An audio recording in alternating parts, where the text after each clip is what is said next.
ఏంటి మీరు ఇది కూడా మెయిన్ పాయింట్గా తెలుసుకోవాల్సిన విషయం అండి ఈ బయట దేశాలు వచ్చినప్పుడు.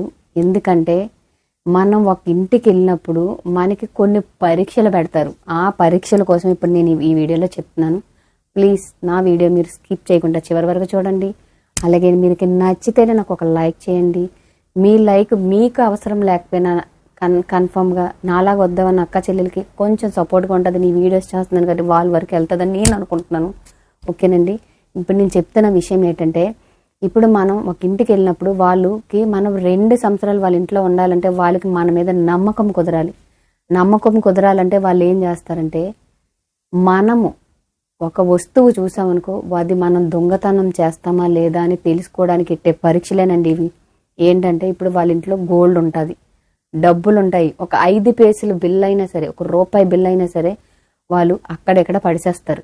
మీరు అనుకుంటారు పడిసేస్తారని, మీరు అనుకుంటారు వారి నిర్లక్ష్యం అని. కాదు, వాళ్ళు మనకెట్టే పరీక్షలు. అక్కడ 5 రూపాయలు పెట్టడం, ఇక్కడ 10 రూపాయలు పెట్టడం, ఒక చైన్ పెట్టడం, ఒక చెవులీలు పెట్టడం, అగడం బగడం అన్నీ ఈ మనం తిరిగే ప్రతి చోట అంటే ఏదో ఒకటి కనబడతానే ఉంటుంది. కనబడినప్పుడు మనం ఏం చేయాలి, అది జాగ్రత్తగా మేడం సార్ వచ్చిన తర్వాత తీసుకెళ్ళి వాళ్ళకి హ్యాండ్ ఓవర్ చేయాలి. కొంతమందికి దురద ఎక్కువ కొద్దీ అలాంటి చిన్న చిన్న చిలిపి పనులు చేసి స్టాంప్ గుద్దుకొని వెళ్ళిపోయిన వాళ్ళు ఎంతమందే ఉన్నారు. అందుకే అలాంటి పనులు ఇక్కడికి వస్తే చేయకూడదు. ఎందుకంటే వాళ్ళు మనకి ఎట్టే పరీక్షలను మనకు తెలియక మనం ఏదో దొరికింది కదా దేశేద్దాం కదా అని అలాంటి ఆతృతతో చేసే పనులు మన లైఫ్ రిస్క్. అలాంటివి కూడా చేయకూడదు ఇక్కడ. అప్పుడు అలాంటివి ఏమన్నా వాళ్ళు పెడతారు. కెమెరాలు ఉంటాయి అంటే మ్యాక్సిమం హాల్లోనే అలాగే ఉంటాయి.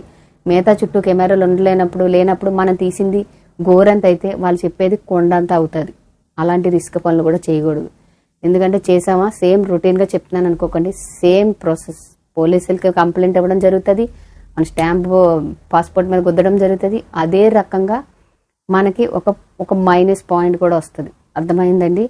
మళ్ళీ మనం సంపాదించే డబ్బులు కూడా వాళ్ళకి మనం హ్యాండ్ ఓవర్ చేసి వాళ్ళ దగ్గర మనం తీసింది ఏదో లేదనేది మనకి తెలియదు, కానీ అది కూడా మనం వాళ్ళకి హ్యాండ్ ఓవర్ చేసినంత వరకు వాళ్ళు మనం వదలరు. అలాంటి పనులు కూడా ఇక్కడ చేయకూడదు.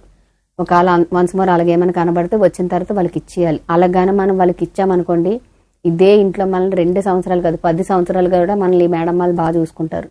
ఎందుకంటే ఇప్పుడు మనకి వీళ్ళు ఎక్కడికన్నా టూర్లకి కన్ఫామ్గా వీళ్ళు టూర్లకి అట్లకి వెళ్ళినప్పుడు మనకి ఇంత ఇల్లు అబ్జెప్తారు.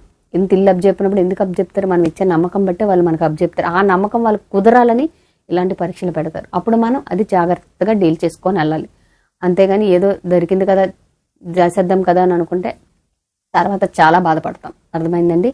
ఇది మాత్రం చాలా జాగ్రత్తగా తెలుసుకోవాల్సిన విషయం. ఇక్కడ దొంగతనాలు చెయ్యకూడదు. ఏది కనబడినా అలాగా వాళ్ళ చేతికి పట్టుకెళ్ళి ఇచ్చేయడమే. ఎక్కడైనా సరే ఏది కనబడినా సరే వాళ్ళ చేతికి పట్టుకెళ్ళి ఇస్తేనే మన మీద వాళ్ళకి నమ్మకం కుదురుతుంది. వాళ్ళు మనకి జీతం కాకుండా కూడా మన ఫ్యామిలీలాగా మనల్ని చూసుకుంటారు. మనకి జీతంతో పాటు మనకి ఏమన్నా చిన్న చిన్న చేసాయాలు కూడా ఇక్కడ మేడమ్స్ చేస్తారు. వాళ్ళతో మనం అంత బాగా ఉంటే.